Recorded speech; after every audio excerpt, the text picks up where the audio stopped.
Well, welcome to this lesson on the female reproductive system.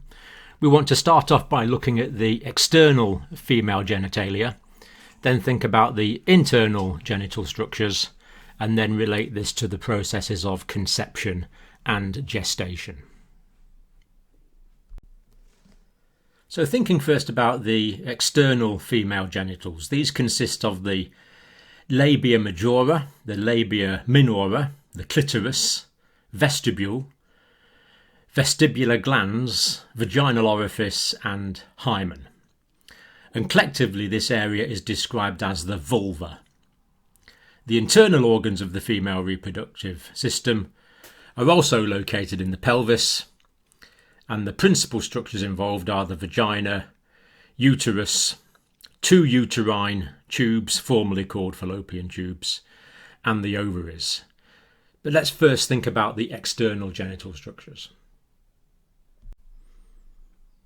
Now the labia consist of the labia majora and the labia minora.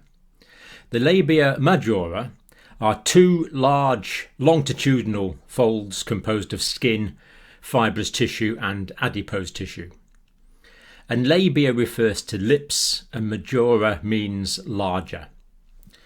These structures are covered by pubic hair and contain a large number of sebaceous and sweat glands. And these structures are normally in contact with each other, closing off the vulva. Now the labia minora are two smaller folds of skin lying within the labia majora. Minora of course means smaller.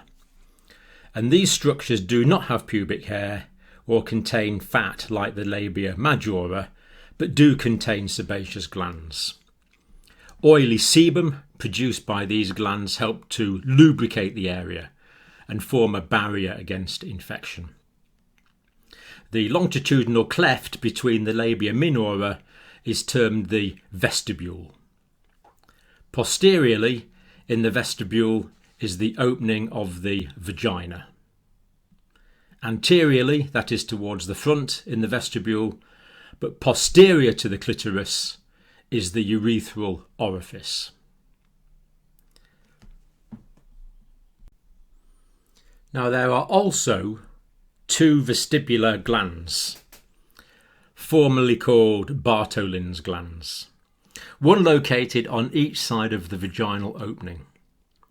And these glands have ducts which secrete mucus into the vestibule to keep the vulva moist.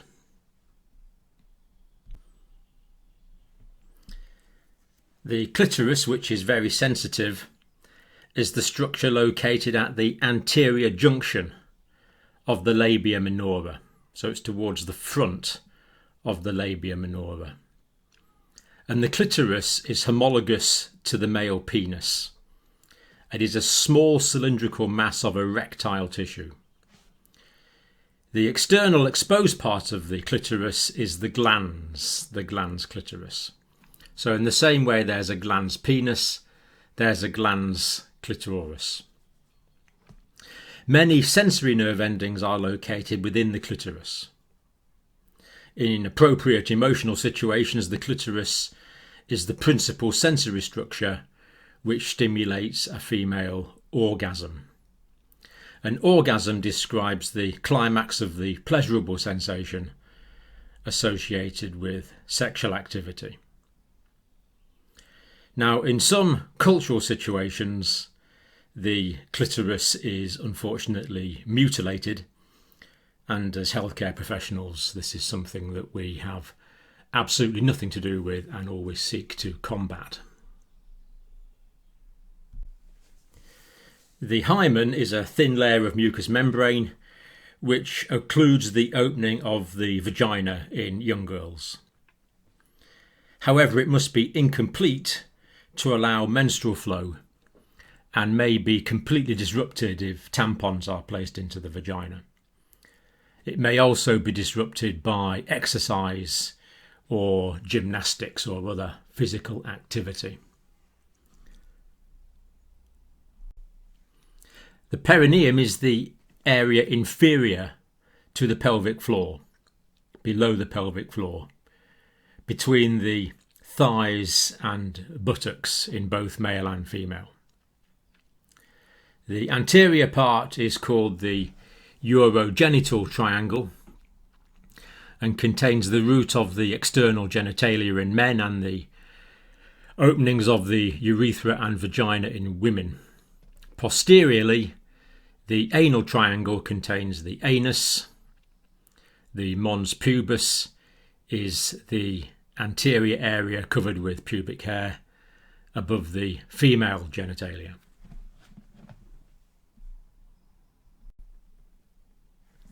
The vagina is a fibromuscular tube consisting of fibrous and muscular tissues. Muscular tissue is elastic, which will allow for expansion. And the vagina extends from the vestibule through the pelvic floor into the pelvis. The front wall, the anterior wall of the vagina, is about 7.5 to 8 centimetres in length, and the posterior wall 9 to 10 centimetres in length. Normally the vagina is collapsed, so the anterior and posterior walls are in contact with each other. During sexual intercourse, the penis will separate these normally closed walls. As the vagina forms a communication between the uterus and the outside world, menstrual blood flow must pass through the vagina in order to be voided. During the process of birth, the baby passes down through the vagina, as it is the only anatomical exit from the uterus. In order to cope with the traumas of sexual intercourse and childbirth, the walls of the adult vagina are lined with stratified squamous epithelium. And in order to allow expansion, this epithelial lining of the vagina is arranged in a series of folds or rugae.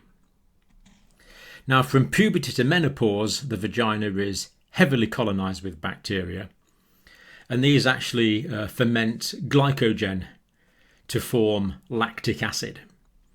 And this acid environment protects the vagina from potentially infecting bacteria or fungi.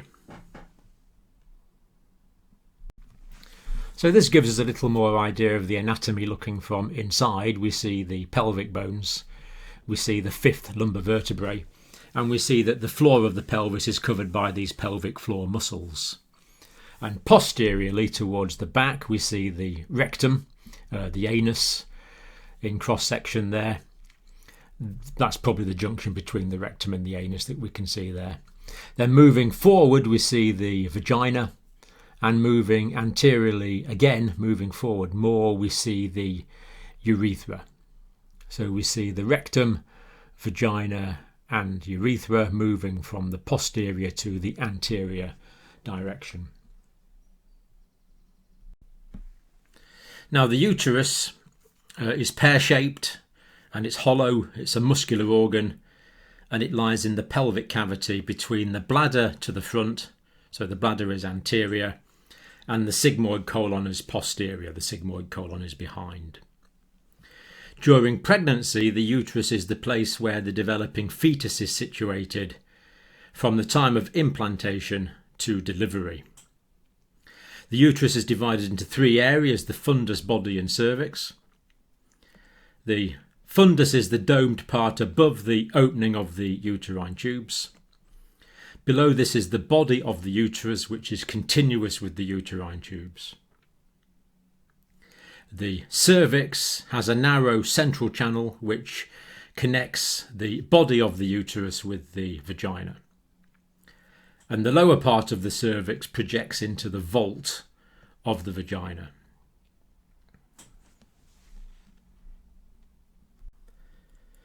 There are three layers of tissue composing the wall of the uterus.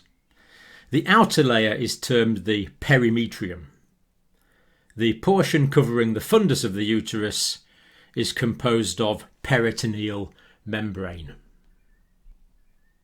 And above this layer of peritoneal membrane is the abdominal cavity. On the sides of the uterus, the perimetrium is continuous with the broad ligament, which connects the uterus with the uterine tubes. The myometrium, the middle layer, is a thick layer composed of layers of smooth muscle. During delivery, the hormone oxytocin stimulates coordinated contraction of the myometrial smooth muscle to help expel the baby from the uterus. The inner layer lining the uterine cavity is the endometrium. This has a permanent basal layer next to the myometrium, which is not lost during menstruation. An inner functional layer thickens during the first half of the menstrual cycle and becomes rich in blood vessels. At the end of the menstrual cycle, if pregnancy does not occur, this layer is shed and discharges through the vagina as menstrual flow. After menstruation, it's the basal layer which gives rise to a new functional layer during the next menstrual cycle. Now, the uterine tubes were formerly called the fallopian tubes, after I think it was an Italian doctor that discovered them. They're about 10 centimetres long and extend from the uterus, so it's much more logical to call them uterine tubes. They pass from the pelvis into the abdominal cavity by passing through the peritoneal membrane. The widened ends of the uterine tubes are very close to the ovaries, so they can collect the released ovum. The open end of the uterine tube houses part of the ovaries, almost like holding a tennis ball in an open hand. And after ovulation, the cilia lining the fimbriated opening of the uterine tubes waft the ovum into the tubes. And fimbriated describes a border with branched or finger-like projections to help this collection process. From here, the ovum is slowly propelled down towards the uterus by peristaltic contractions generated by the smooth muscular walls of the uterine tubes. Ovum movement is also aided by the wafting action of the ciliated epithelial lining of the uterine tubes. This epithelium secretes mucus to nourish and lubricate the movements of the ova, and also acts as a medium for the sperm to swim in to get to the ovum. If an ovum is fertilised, it usually takes place high in the uterine tube.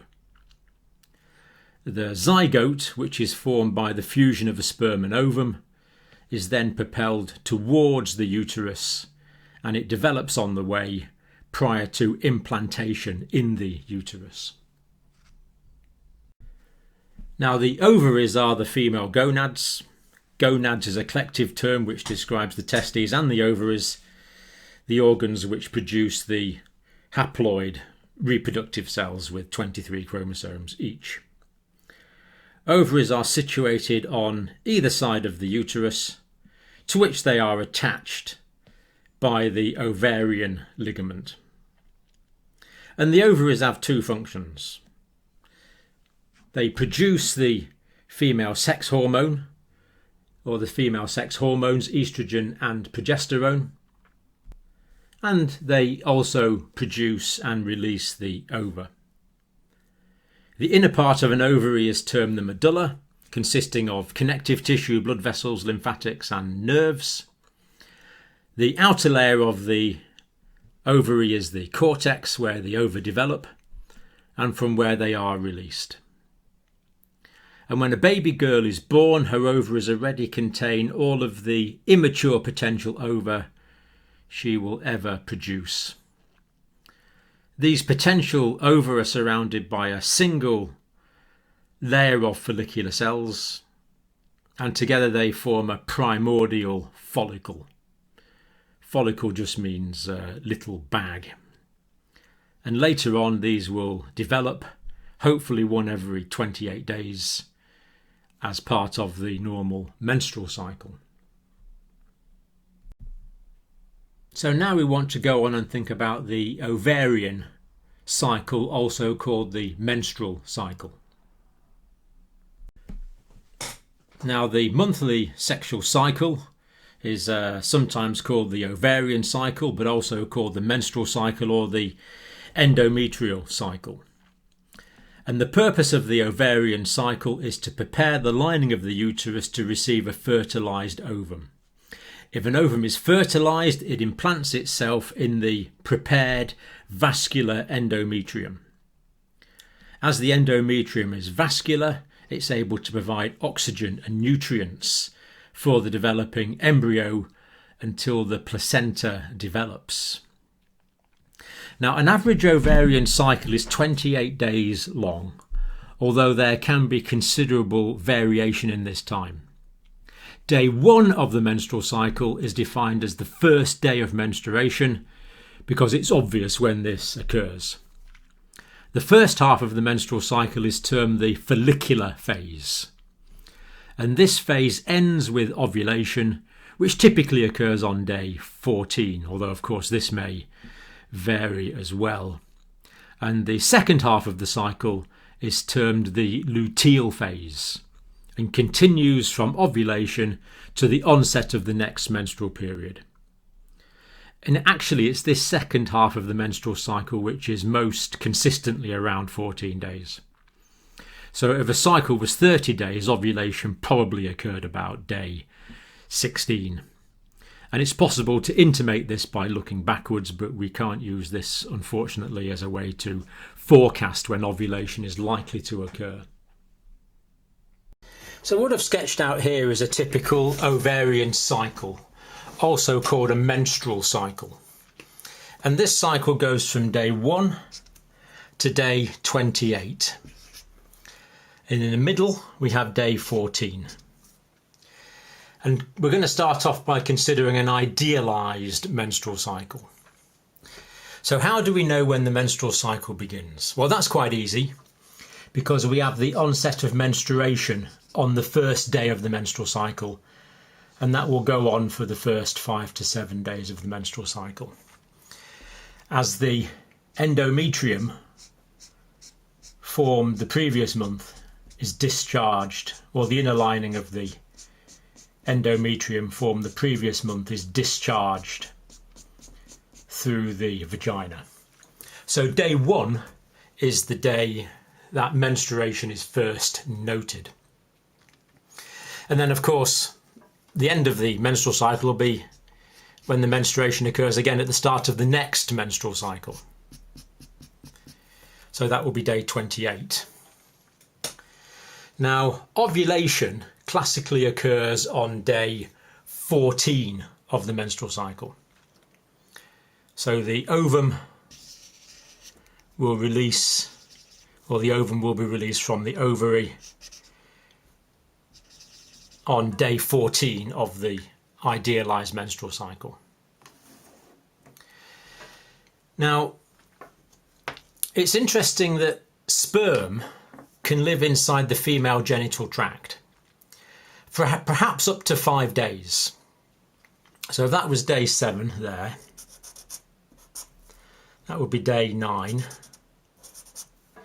Then sperm can live for up to 5 days in the female genital tract.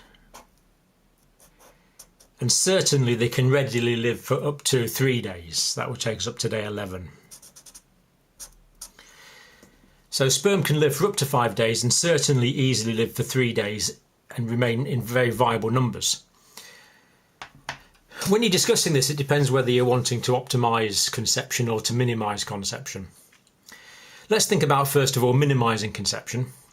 So to minimise conception, obviously sexual intercourse shouldn't take place during this period of time. This will be the fertile period. And in addition to that, the ovum can last for about 24 hours once it's been released. 12 to 24 hours. So in theory, the period where conception could occur is if sexual intercourse occurs between day 9 and day 15. If only it were this simple. Now,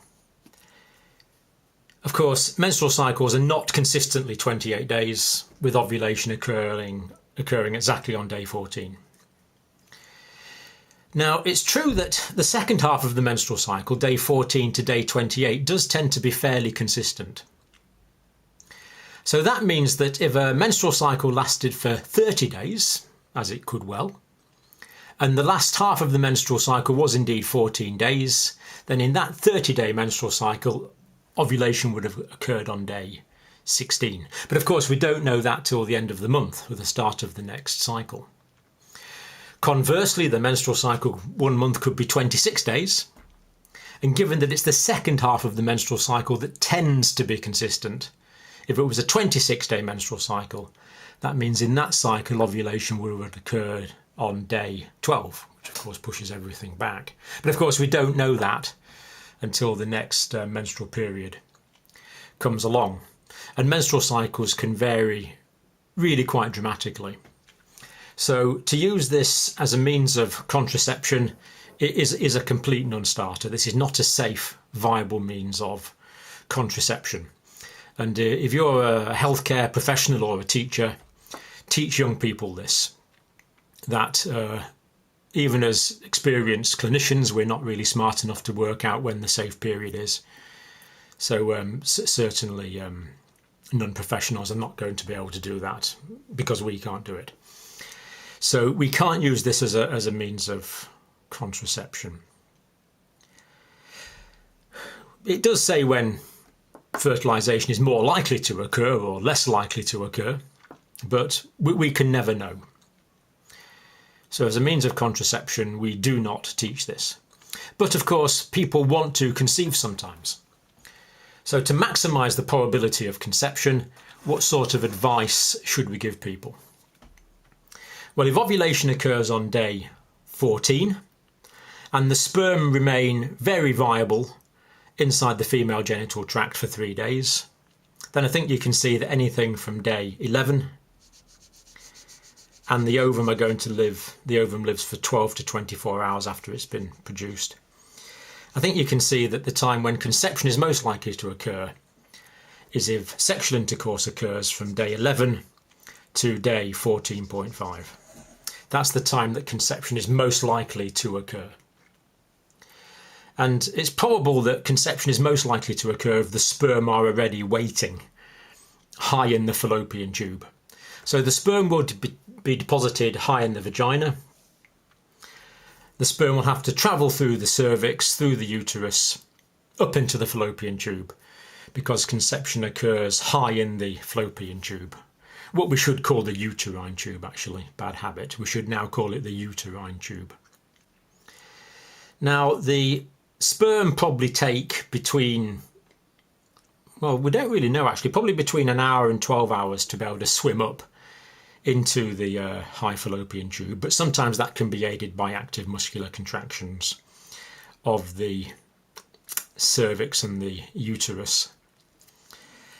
But still, the best time is going to be in that period when conception is most likely to occur. Now, how do we know when this time is going to be to advise couples on the best chances of conceiving in a particular ovarian cycle? Well, of course, if the cycles are regular, the regular 28 days, then ovulation is very likely to be on day 14. But of course, we can't guarantee that because the first half of the menstrual cycle particularly has a variable time course. So there's a bit of probability here, a bit of what you might call luck involved. Some women are aware of a sensation that they can associate with ovulation. And if that were the case and they were to have intercourse very shortly after that, then it's reasonable that the sperm could get up into the fallopian tube in that first 12 to 24 hours and lead to conception. That's certainly viable.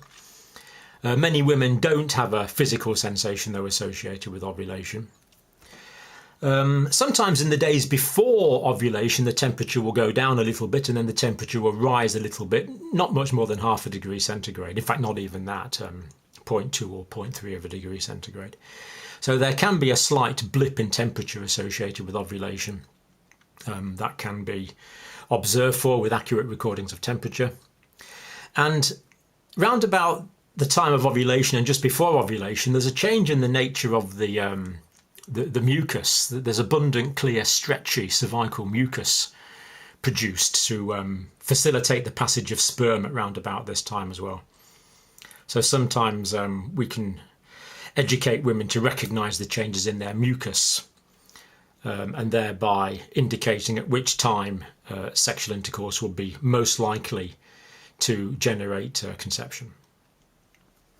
Now, all this process is controlled by the brain, actually, by the hypothalamus, producing gonadotrophic releasing hormones, and that will affect the pituitary gland, and the pituitary gland will produce follicular stimulating hormone, which will stimulate the follicle to start developing in the first half of the menstrual cycle, causing the follicle to produce estrogens from the granulosa cells. And then in the second half of the menstrual cycle, this is going to be controlled largely by the luteinizing hormone from the pituitary gland, from the anterior lobe of the pituitary gland, which is going to stimulate the production of estrogen, but lots of progesterone is produced in the second half of the menstrual cycle. So estrogen is largely stimulating the development of the endometrium. Progesterone is maintaining the development of the endometrium in the second half of the menstrual cycle.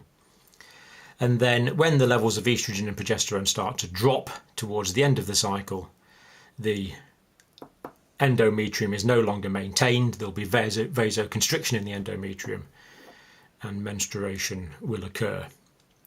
So just a little bit there about the practical aspects of the ovarian or the menstrual cycle.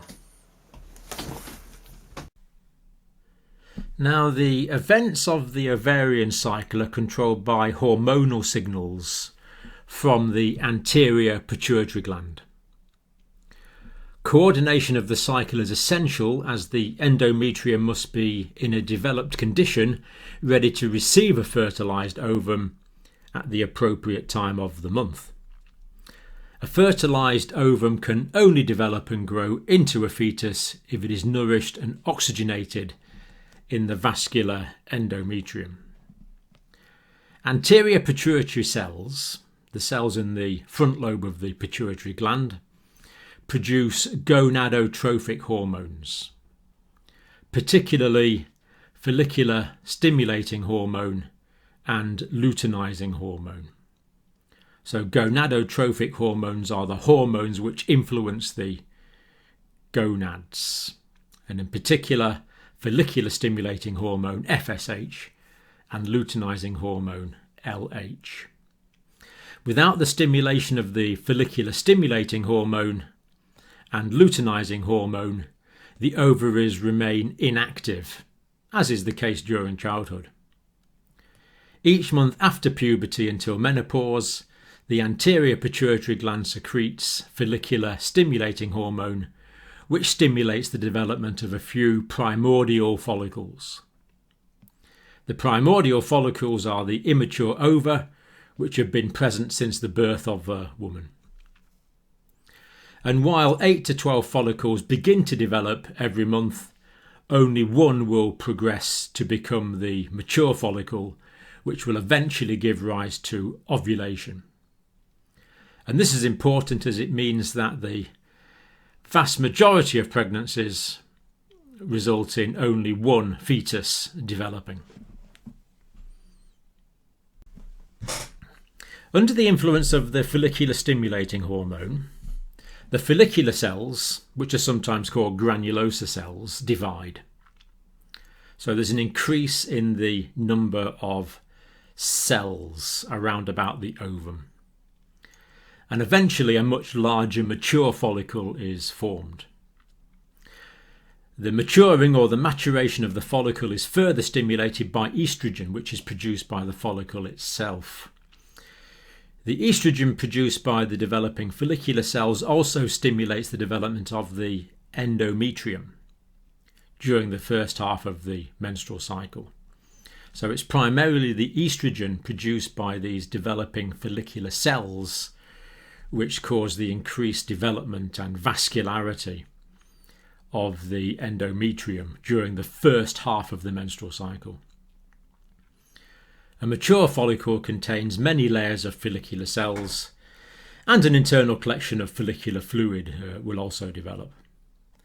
And the mature follicle is also referred to as a Graafian follicle. And this mature Graafian follicle moves to lie just under the outer layer of the ovary.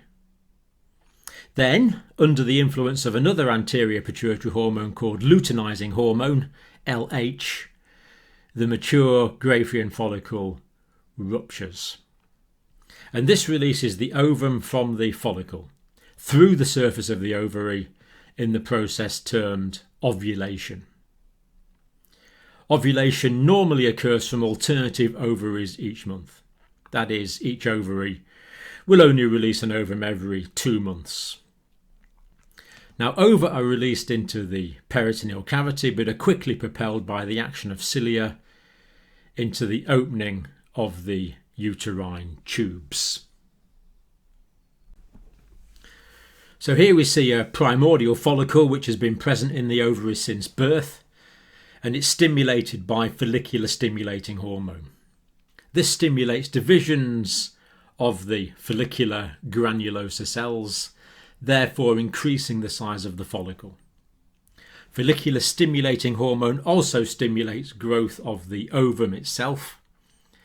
The follicle in turn secretes estrogen, which goes on to stimulate the development of the endometrium.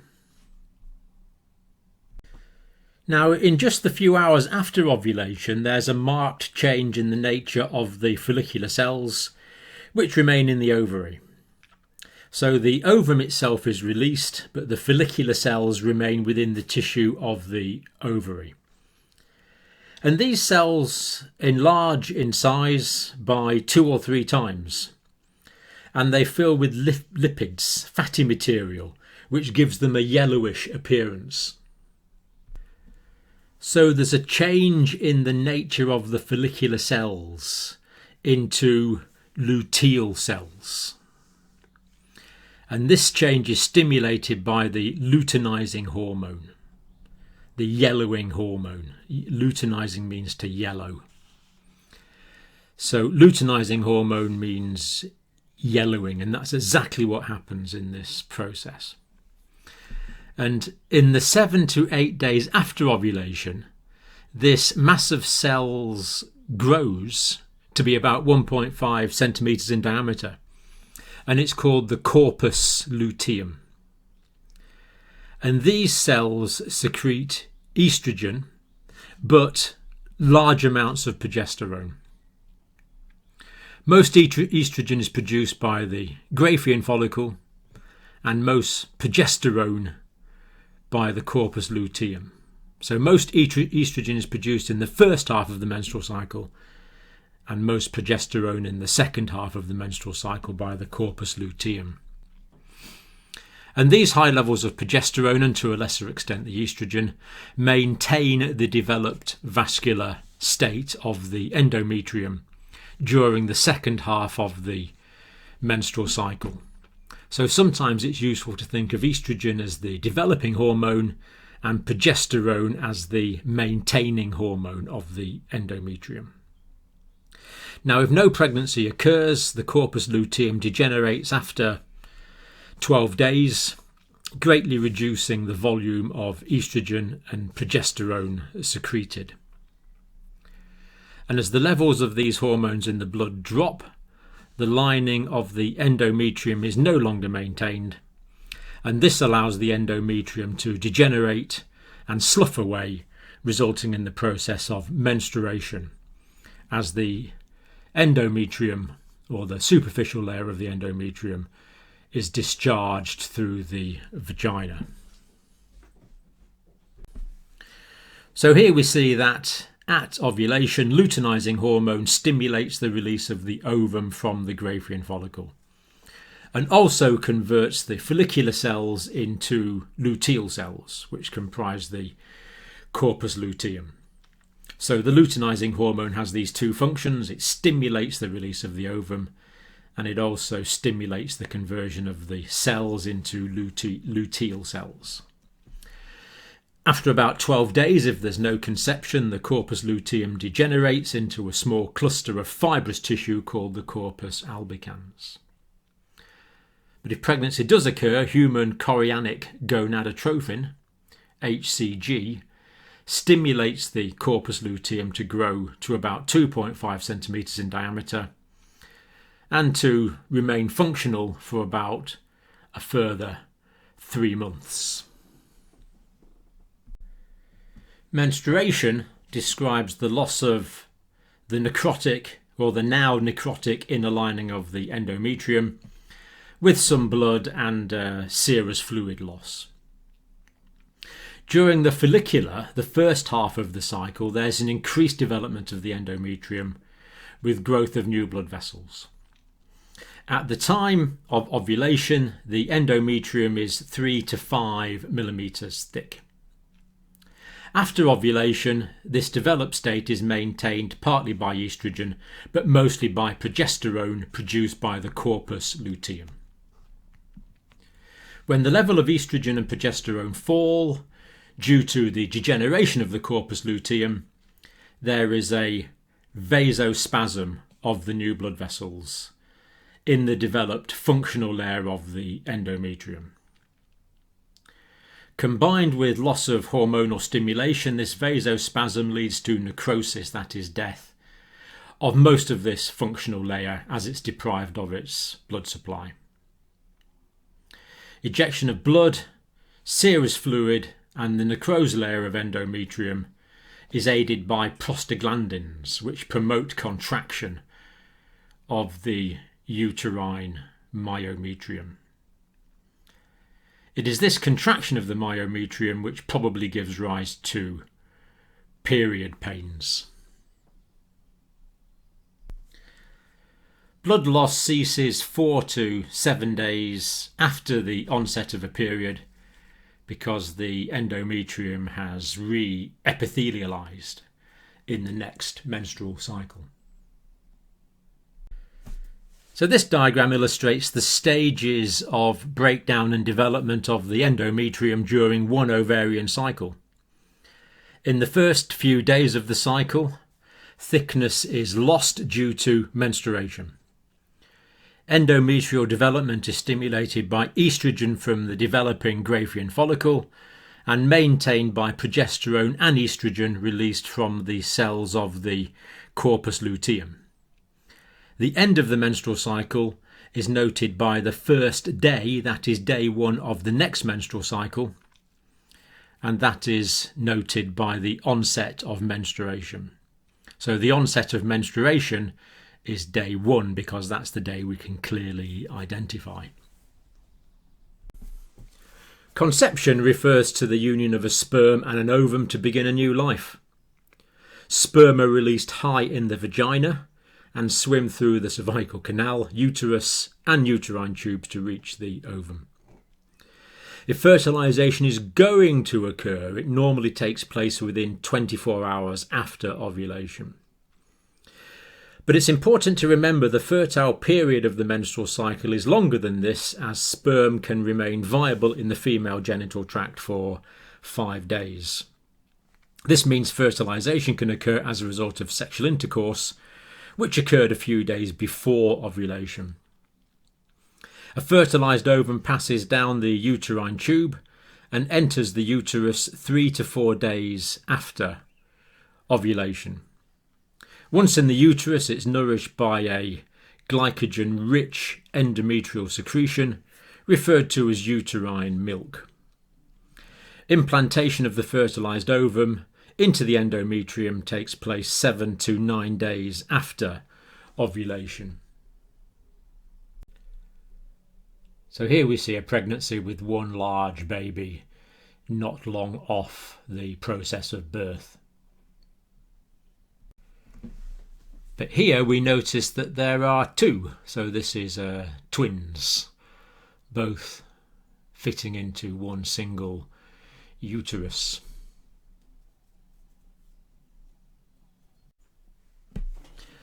Between the ages of 6 to 12 years, the anterior pituitary gland produces progressively more follicular stimulating hormone and luteinizing hormone. And as these hormones influence the activity of the ovaries, the female gonads, they're referred to as gonadotrophic hormones. These hormonal influences lead to the onset of regular monthly ovarian cycles, usually between the age of 11 to 15 years. And this time of change is referred to as puberty, and the first menstrual cycle as menarche.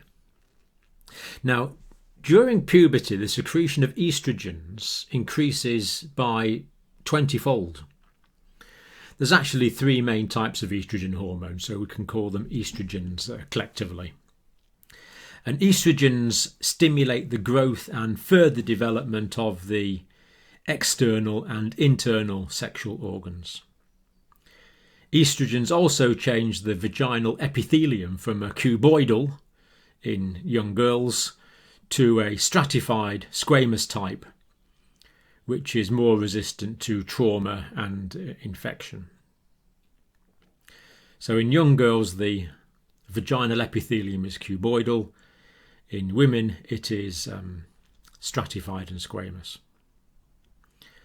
Estrogen will also stimulate the development of breast tissue and increase fat deposition in the breasts. And progesterone is also involved in the development of breast lobules and alveoli within the breast. Estrogens stimulate bone growth, causing a rapid increase in height for several years. However, it's also estrogens that cause the epiphyseal, that is the growth plates, at the ends of the long bones to unite with the shafts. So the epiphyses, the end parts of the bones, will unite with the shafts of the bones across the epiphyseal growth plates. There is a calcification of the epiphyseal growth plates. And after this has occurred, the bones cannot increase in length anymore, meaning the young woman will stop growing in height. As testosterone does not have such a strong bone uniting effect, boys continue to grow later than girls. And also puberty in boys often starts later than in girls. Estrogen also causes fat to be deposited in the subcutaneous tissues, especially over the breasts, buttocks and thighs. And it's the presence of subcutaneous adipose tissue which gives women a more rounded appearance compared to men. Pubic and axillary armpit hair grows mostly as a result of androgens, because women have androgen male type hormones as well, produced mostly by the adrenal cortex. Typically between the ages of 40 to 50 years, the ovarian cycles become irregular, and ovulation often fails to occur. There will be increasing numbers of anovulatory cycles. And eventually the cycles will stop altogether and there will no longer be any menstruation.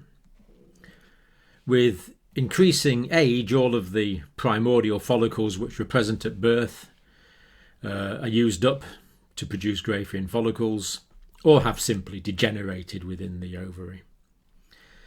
And this means that despite the presence of large amounts of follicular stimulating and hormone, the FSH, and the luteinizing hormone, LH, there are no primordial follicles left to be developed.